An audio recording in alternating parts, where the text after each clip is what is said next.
Hello students, வணக்கம். இன்னைக்கு நம்ம கிளாஸ்ல haplodiploidy system of sex determination பத்தி டிஸ்கஸ் பண்ண போறோம். Haplodiploidy system of sex determination is seen in hymenopteran orderல வரக்கூடிய ant, wasp and முக்கியமான organism honeybee.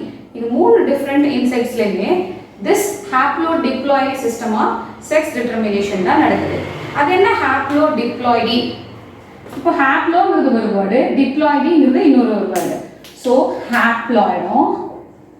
ஹாப்ளாய்டு அப்படின்றது பாடி செல்ஸ்ல இருக்கக்கூடிய குரோமோசோம்ஸ் வந்து n நம்பரா இருக்கிறது தான் ஹாப்ளாய்டு கண்டிஷன் சொல்றோம். டிப்ளாய்டு அப்படின்றது 2n நம்பர் கண்டிஷன்ல இருக்கிறது டிப்ளாய்டுன்னு சொல்றோம். ஓகே, ஸோ பாதி குரோமோசோம்ஸ் மட்டும் இருக்கும் பொழுது அந்த ஆர்கானிசம் என்னவா டெவலப் ஆகுது, that is of set of குரோமோசோம்ஸ்னு சொல்றோம் இல்லையா. சிங்கிள் செட் ஆஃப் குரோமோசோம்ஸ் இருக்கும் பொழுது ஆர்கானிசம்ஸ் என்னவா டெவலப் ஆகுது, தென் 2n நம்பர் ஆஃப் குரோமோசோம்ஸ் இருக்கும்போது அது என்ன ஆர்கானிசமா டெவலப் ஆகுது. ஸோ இந்த ரெண்டு கண்டிஷனுமே இப்போ நம்ம பார்க்க போற ஆண்ட், தென் வாஸ்ப்னா குளவி, ஓகே, அடுத்தது வந்து ஹனிபீஸ். ஸோ இந்த மூணு ஆர்கானிசம்ஸும் எந்த ஆர்டர்ல வருது அப்படின்னு பார்த்தீங்கன்னா ஆர்டர் வந்து ஹைமெனோப்டெரன். ஓகே, ஆர்டர் வந்து ஹைமெனோப்டெரா அப்படிங்கிற ஆர்டர்ல வருது. ஸோ இது மூணுத்துலயுமே இந்த ஹாப்ளோடிப்ளாய்டி சிஸ்டம் ஆஃப் செக்ஸ் டிட்டர்மினேஷன் தான் இருக்கு. ஸோ அது எப்படி இங்க நடக்குது அப்படிங்கறத ஃபர்ஸ்ட் பார்க்கலாம். ஹாப்ளோடிப்ளாய்டிங்கிற டாபிக் உள்ள போறதுக்கு முன்னாடி இப்போ நம்ம ஹனி பீஸ் எக்ஸாம்பிள் எடுத்து படிக்கலாம். ஹனி பீஸ் ஒரு பீ ஹைவ்ல எத்தனை different types of honey bees இருக்கும் நம்ம லோயர் கிளாஸ்ல இருந்தே படிச்சுட்டு தான் வரோம் இல்லையா. ஸோ ஹனி பீஸோடது டைப் என்னென்ன இருக்குன்னு பார்க்கலாம். 3 different types of honey bees இருக்கும். ஒன்று வந்து queen bee, right, next work bees, third drones. So இந்த மாதிரி 3 different type of honey bees வந்து பீ ஹைவ்ல இருக்கும் இல்லையா. குயின் பீ எத்தனை இருக்கும்? குயின் பீ 1 இருக்கும். Work bees it is many and drones are also many. சரியா? இப்போ குயின் பீயோட முக்கியமான வேலை என்ன அப்படின்றத ஃபர்ஸ்ட் இப்போ தெரிஞ்சுக்கலாம். குயின் பீயோட முக்கியமான வேலை என்னன்னா it lays eggs. Okay, worker பீஸோட முக்கியமான வேலை என்ன அப்படின்னா குயின் பீஸ் லே பண்ண எக்ஸை ரைஸ் பண்றது தான், அதை பாதுகாப்பாக பார்த்துக்கிறது, தென் வெளியில போயிட்டு நெக்டார் கலெக்ட் பண்ணிட்டு வருது, தென் அதை ஸ்டோர் பண்றது, யங் ஒன்ஸை டெவலப் பண்றது. ஸோ இது எல்லாமே முக்கியமான வேலை. ஓகே, எதனோட வேலை? ஒர்க்கர் பீஸோட வேலை, டு ரைஸ்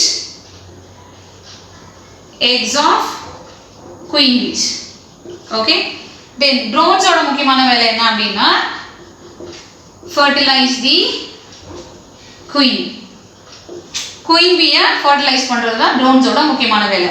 ஸோ இங்க queen bee ஃபீமேல், worker bees-ம் ஃபீமேல்,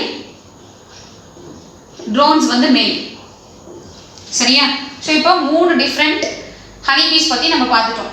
என்னென்ன முக்கியமான வேலை அது பெர்ஃபார்ம் பண்ணுது அப்படின்றதும் பார்த்துட்டோம். ஓகே, இப்போ ஹாப்ளோடிப்ளாய்டி சிஸ்டம் ஆஃப் செக்ஸ் டிட்டர்மினேஷன்ல இந்த ஆர்கானிசம் எல்லாம் எப்படி ப்ரொடியூஸ் ஆகுது அப்படின்றத பார்க்கலாம். ஃபர்ஸ்டா நம்ம பார்க்க போறது குயின் பீஸ் வந்து எப்படி வந்து எக்ஸை ப்ரொடியூஸ் பண்ணுது, தென் அதுல இருந்து எப்படி அடுத்த ஜெனரேஷன் ஃபார்ம் ஆகுது அப்படின்றத பார்க்கலாம். ஃபர்ஸ்ட் நம்ம குயின் பீஸ் பத்தி பார்க்கலாம். குயின் பீயோட முக்கியமான வேலை என்ன சொன்னோம்? It lays X.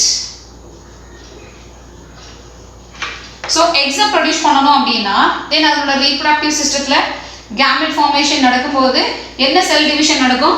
Meiosis cell division நடக்கும். ஓகே, என்ன செல் டிவிஷன் நடக்கும்? மியாசிஸ் செல் டிவிஷன் நடக்கும். ஓகே, மியாசிஸ் செல் டிவிஷன் நடக்கிறதுக்கு முன்னாடி அதனோட ஜெர்மினல் செல்ஸ்ல எவ்வளவு குரோமோசோம்ஸ் இருக்கும் அப்படின்றத ஃபர்ஸ்ட் இங்க எழுதிடலாம். 32 நம்பர் ஆஃப் குரோமோசோம். ஸோ குரோமோசோம்ஸோட நம்பர் எவ்வளோ? 32n number. Meiosis cell division அதாவது ரிடக்ஷன் டிவிஷன் நடந்ததுக்கு அப்புறமா reductional division. so reductional division நடந்ததுக்கு அப்புறம் ப்ரொடியூஸ் ஆகக்கூடிய எக்ஸ்ல எவ்வளவு குரோமோசோம்ஸ் இருக்கும்? half the number of chromosomes when compared to parent body, right? so இப்போ இங்க தான் இவங்க தான் parent, right? இப்போ இங்க எக்ஸ்ல அப்ப எத்தனை இருக்கும்? 16 number of chromosomes இருக்கும். சரியா? இப்போ இங்க எக்ஸ் ப்ரொடியூஸ் ஆச்சு. இப்போ இந்த எக்ஸ் ஃபர்டிலைஸ் ஆகணும்னா இதுக்கு என்ன தேவை? ஆப்போசிட் செக்ஸ்ல இருந்து மேல் கேமெட் ப்ரொடியூஸ் ஆகணும். மேல் கேமெட்ன்றது என்னது? Sperms, right? இப்போ மேல் கேமெட் எப்படி ப்ரொடியூஸ் ஆகுது அப்படின்றத பார்க்கலாம். ஸோ இங்க மேல்ன்றது யாரை சொன்னோம்? ஃபர்ஸ்ட் டைம் நம்ம சொன்னோம் ட்ரோன்ஸ் அப்படின்னு சொல்லிட்டு இல்லையா.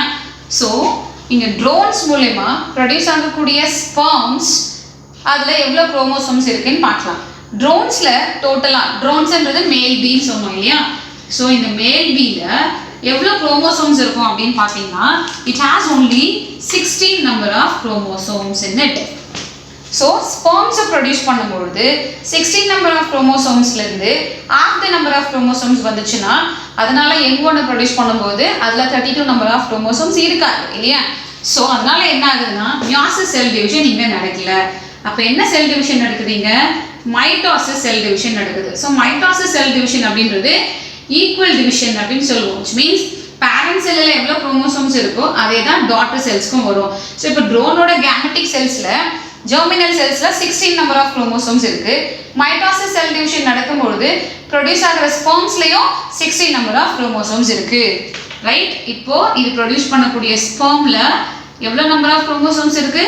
16 நம்பர் ஆஃப் குரோமோசோம்ஸ் இருக்கு. Because it is a mitosis cell division, it is not a meiosis cell division. Okay, so mitosis cell division la equal cell division நடந்து ப்ரொடியூஸ் ஆகக்கூடிய எல்லா ஸ்பெர்ம்ஸ்லயும் 16 நம்பர் ஆஃப் குரோமோசோம்ஸ் இருக்கு. Okay, so இப்போ இங்க 16 number of இந்த குரோமோசோம்ஸும் இங்க இருக்கக்கூடிய 16 number of எக்ஸும் ஃபியூஸ் ஆகும்போது அதை நம்ம என்னன்னு சொல்றோம்? ஃபர்டிலைசேஷன் அப்படின்னு சொல்றோம். ரைட்?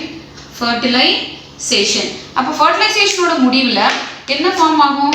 ஜைகோட் ஃபார்ம் ஆகும். அப்போ 16 + 16 இப்போ இந்த ஜைகோட்ல எத்தனை நம்பர் ஆஃப் குரோமோசோம்ஸ் இருக்கும்? 32 நம்பர் ஆஃப் குரோமோசோம்ஸ் இருக்கும். இந்த 30 நம்பர் ஆஃப் குரோமோசோம்ஸ் இப்போ என்னவா டெவலப் ஆக போகுது அப்படின்றத பார்க்கலாம். ஸோ ஜைகோட், இப்போ இது ஜைகோட் இல்லையா? இந்த ஜைகோட் என்ன ஆர்கானிசமா டெவலப் ஆக போகுது அப்படின்றத பார்க்கலாம். It is based on the type of food which is given to them. So 2 types of food இருக்கு. ஒன்று வந்து ராயல் ஜெல்லி. ஸோ ஜைகோட்டுக்கு ராயல் ஜெல்லியை வந்து நம்ம ப்ரொவைட் பண்ணோம் அப்படின்னா that will develop into queen bee. In case இந்த ஜைகோட்டுக்கு பீ பிரெட்னு இன்னொரு ஃபுட் இருக்கு. ஓகே, ஸோ இந்த ஃபுட்டை நம்ம கொடுத்தோம் அப்படின்னா it will develop into worker bees. Okay, so based on the type of food which is given to the fertilized egg, it will develop into either a queen bee or worker bees. In case if the royal jelly is given to the zygote, then it will develop into a queen bee. In case if the bee bread is given to the developed zygote, then it will develop into worker bees. Here this queen bee is a fertile female. இது என்னது? It is a fertile female. So இங்க இதுல இருக்கக்கூடிய chromosome number என்னது? 2n, 32 number of chromosomes அப்படியே இருக்கு. But இங்க this is sterile female. Sterile female. ஏன்னா இது பீ பிரெட்ன்ற ஃபுட்டு தான் சாப்பிடுது. ஸோ இதனோட ஃபர்டிலிட்டி இங்கே டேமேஜ் ஆகுது. அண்ட் ஆல்சோ இந்த குயின் பீ ப்ரொடியூஸ் பண்ணக்கூடிய இன்னொரு ஹார்மோன் மூலமாகவும் இந்த ஒர்க்கர் பீஸோட ஃபர்டிலிட்டி ரெடியூஸ் ஆகுது. அதனால தான் இது ஸ்டெரைலாக இருக்கு. ஸோ இங்கே இதில் இருக்கக்கூடிய குரோமோசோம் நம்பரும் 2n தான். ஒன்ஸ் இந்த குயின் பீ வந்து பீ ஹைவை விட்டு வெளியில் போயிட்டாலோ இல்லை இன்கேஸ் இந்த குயின் பீக்கு வந்து ஏஜ் ஆகுது அப்படின்னாலோ இதுல இருக்கக்கூடிய நிறைய ஒர்க்கர் பீஸ்ல இருந்து ஒரு ஒர்க்கர் பீ வந்து ராயல் ஜெல்லிங்கிற இந்த ஸ்பெஷல் டைப் ஆஃப் ஃபுட்டை சாப்பிட்டுட்டு என்னவா மாறினா குயின் பீயா மாறும். ஸோ அகெயின் ரிமைனிங் இருக்கக்கூடிய எல்லா ஒர்க்கர் பீஸுமே ஸ்டெரைலாக தான் இருக்கும். சரியா? ஸோ இப்போ நம்ம பார்த்தது என்ன அப்படின்னா ஃபர்டிலைசேஷன், அதாவது ஸ்பெர்மும் எக்கும் ஃபியூஸ் ஆகி 32 நம்பர் ஆஃப் குரோமோசோம்ஸ் இருக்கும்பொழுது 2 டைப் ஆஃப் ஹனி பீஸா அது டெவலப் ஆகுது. Based on which type of food is given to that அப்படின்னு சொன்னோம் இல்லையா? ஸோ ராயல் ஜெல்லியை கொடுத்தா குயின் பீ ஆகும், இது ஃபர்டைலாக இருக்கும். தென் பீ பிரெட்டை கொடுக்கும்போது அது ஒர்க்கர் பீஸாக இருக்கும், அது ஸ்டெரைலாக இருக்கும் அப்படின்னு பார்த்தோம் இல்லையா? இப்போ நம்ம இங்கே 2 டைப் ஆஃப் ஃபீமேல் ஹனி பீஸை தான் டிஸ்கஸ் பண்ணியிருக்கோம். இன்னும் நம்ம மேல் ஹனி பீயை பற்றி டிஸ்கஸ் பண்ணலை. இப்போ நம்ம அடுத்ததான் வந்து மேல் ஹனி பீ பற்றி பார்க்கலாம். அடுத்ததான் எப்படி மேல் அதாவது ட்ரோன்ஸ் ப்ரொடியூஸ் ஆகுறாங்க அப்படின்னு பார்க்கலாம். இப்போ நம்ம இங்கே பார்த்தோம் இல்லையா? குயின் வந்து எக்ஸை ப்ரொடியூஸ் பண்ணது. தென் அதில் சம் ஆஃப் த எக்ஸ் வந்து it is fertilized by sperm which has 16 chromosomes. So 32 number of chromosomes இந்த இடத்துல இருக்குன்னு. பட் இன் சம் கேசஸ் இங்கே நம்ம பார்க்குறோம் இல்லையா, இந்த எக்ஸு ஃபர்டிலைசேஷனே நடக்காமல் directly it can develop into மேல், அதாவது ட்ரோன் பீஸா டெவலப் ஆகலாம். இங்கே நம்ம பார்க்குறோம் இல்லையா, சேம் இதுதான் நம்ம இப்போ இங்கே போட்டிருக்கோம். So without fertilization some of the eggs directly develop into a complete organism. அந்த ப்ராசஸ்க்கு பேர் என்னன்னா parthenogenesis. நீங்களே படிச்சிருப்பீங்க ஃபர்ஸ்ட் லெசன்ல. So parthenogenesis is the development of organism without the act of fertilization. Okay, எக்ல இருந்து டைரக்டா வந்து பாத்தீங்கன்னா ஆர்கானிசமா டெவலப் ஆகிறதுக்கு பேர் தான் பார்த்தனோஜெனிசிஸ்னு சொல்றோம். ஸோ இங்க ஃபர்டிலைசேஷனே நடக்கல. பார்த்தனோஜெனிசிஸ் ப்ராசஸ் மூலமா எக்ஸ்ல இருந்து which means haploid number of chromosomes தான் இருக்கு இல்லையா, இதுல 16 நம்பர் ஆஃப் குரோமோசோம்ஸ் அப்படியே வந்து ஒரு கம்ப்ளீட்டான ஒரு ஆர்கானிசமா டெவலப் ஆகுது. ஸோ அந்த ஆர்கானிசத்தை இப்போ நம்ம ட்ரோன்ஸ்னு சொல்றோம். ஸோ இந்த ட்ரோன்ஸ்ல இப்போ எத்தனை நம்பர் ஆஃப் குரோமோசோம்ஸ் இருக்கும்? 16 தான் இருக்கும் இல்லையா. ஸோ இப்போ 16 அப்படின்றதுனால இந்த கண்டிஷனை நம்ம என்ன சொல்றோம்? ஹாப்ளாய்டு கண்டிஷன் அப்படின்னு சொல்றோம். முன்னாடியே நம்ம இங்கே தான் எழுதுறோம் 16 number of chromosomes. Single set of chromosomes இருக்கும்பொழுது இது நம்ம ஹாப்ளாய்டுன்னு சொல்றோம். ஸோ இந்த organisms male, right. Then 2n number of chromosomes இருக்கும்பொழுது டிப்ளாய்டு கண்டிஷன் சொல்றோம். இப்போ இதுவும் டிப்ளாய்டு தான், இதுவும் டிப்ளாய்டு தான். இந்த டிப்ளாய்டு கண்டிஷன்ல ரெண்டும் ஃபீமேல்ஸா ப்ரொடியூஸ் ஆகுது. ஹாப்ளாய்டு கண்டிஷன் இருக்கும்போது மேல் ஆர்கானிசம் ப்ரொடியூஸ் ஆகுது. ஸோ இப்போ நம்ம இந்த இடத்துல பார்க்குறது ஹாப்ளாய்டு கண்டிஷன். எதனால நம்ம வந்து இதை haplodiploid system of sex determination அப்படின்னு சொன்னோம் அப்படின்னா, ஹாப்ளாய்டு கண்டிஷன்லையும் ஹனி பீஸ் ப்ரொடியூஸ் ஆகுது, டிப்ளாய்டு கண்டிஷன்லையும் ஹனி பீஸ் ப்ரொடியூஸ் ஆகுது. ஸோ 2 சிஸ்டம்ஸும் இருக்கிறதுனால ஹாப்ளாய்டு நேச்சரும் இருக்குது, டிப்ளாய்டு நேச்சரும் இருக்குது அப்படிங்கிறதுனால நம்ம haplodiploid system of sex determination அப்படின்னு சொல்கிறோம். அதாவது ஆர்கானிசத்துக்கு என்ன செட் ஆஃப் குரோமோசோம்ஸ் ரெசீவ் ஆகுதுங்கிறத பேஸ் பண்ணி தான் ஆர்கானிசத்தோட செக்ஸ் வந்து இங்கே டிட்டர்மைன் ஆகுது. In case if the organism receives haploid set of chromosomes, then it will develop into drone bees. In case if the organism receives 2n number of chromosomes, then either it will develop into a queen bee or worker bees based on the food which is given to them. சரியா? So இது வரைக்கும் நம்ம பார்த்தது haplodiploidy system of sex determination அப்படின்னு சொன்னோம். இதுல kin selection அப்படின்னு சொல்லி ஒரு 2 மார்க் இருக்கு. kin selection அப்படின்றது என்ன அப்படின்னா, இப்போ நமக்கு இந்த குயின் பீஸ் லே பண்ற எல்லா எக்ஸையும் பாதுகாக்கிறது யாரு அப்படின்னு பாத்தீங்கன்னா worker bees ன்னு சொன்னோம் இல்லையா. ஸோ worker bees ஓட முக்கியமான வேலை என்ன அப்படின்னா to raise the eggs which is laid by the queen.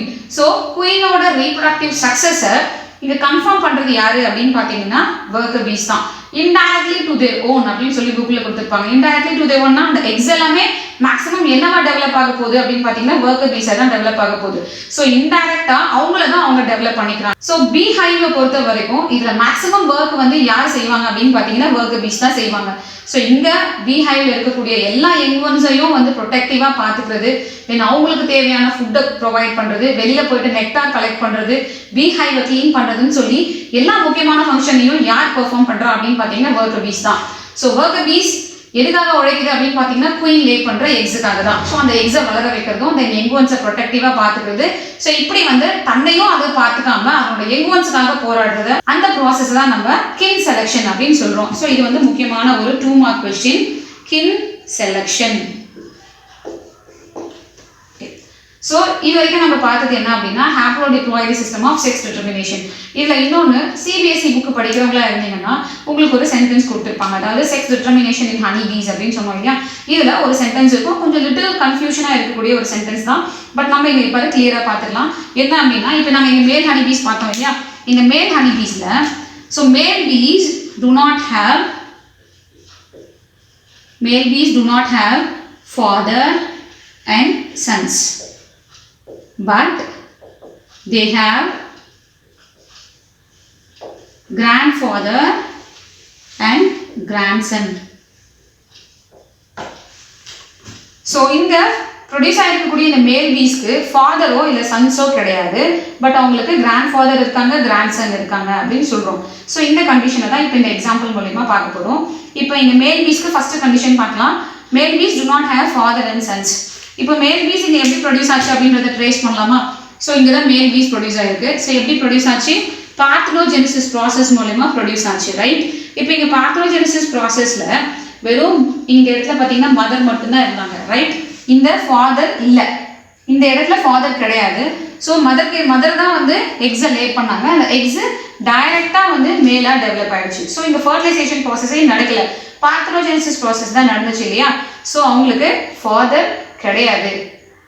அடுத்தது நம்ம பார்க்க போகிறது என்னன்னா அவங்களுக்கு சன்ஸ் கிடையாதுன்னு சொல்லியிருக்கோம். மேல்ஸ்க்கு வந்து பார்த்தீங்கன்னா சன்ஸ் கிடையாதுன்னு சொல்லியிருக்கோம். இப்போ நம்ம இந்த இடத்துல பார்க்கலாம். ஃபர்டிலைசேஷன் ப்ராசஸ் மூலமா குயின் பீயோட எக்ஸும் ட்ரோன் பீயோட ஸ்பெர்மும் ஃபர்டிலைஸ் ஆகும்போது ஜைகோட் ஃபார்ம் ஆச்சு. தென் என்ன மாதிரியான ஃபுட்டு அவங்க சாப்பிட்றாங்கன்றதை பேஸ் பண்ணி 2 ஆர்கானிசம் ப்ரொடியூஸ் ஆச்சு.